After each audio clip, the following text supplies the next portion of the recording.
நடிகர் விஜய் வெங்கட் பிரபு கூட்டணியில் உருவான greatest of all time GOAT திரைப்படம் திரையரங்குகளில் வெளியாகி கலவையான விமர்சனங்களை பெற்றது.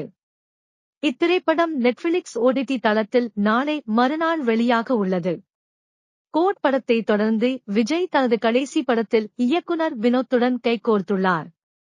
இப்படம் அடுத்த ஆண்டு அக்டோபர் மாதம் வெளியாகும் என படக்குழு அறிவித்துள்ளது. இப்படத்தை KVN புரொடக்ஷன்ஸ் தயாரிக்கிறது. இந்நிறுவனத்தின் முதல் தமிழ் படம் இதுவாகும். தளபதி 69 படத்திற்கு அனிருத் இசையமைக்கிறார். இந்த நிலையில் H.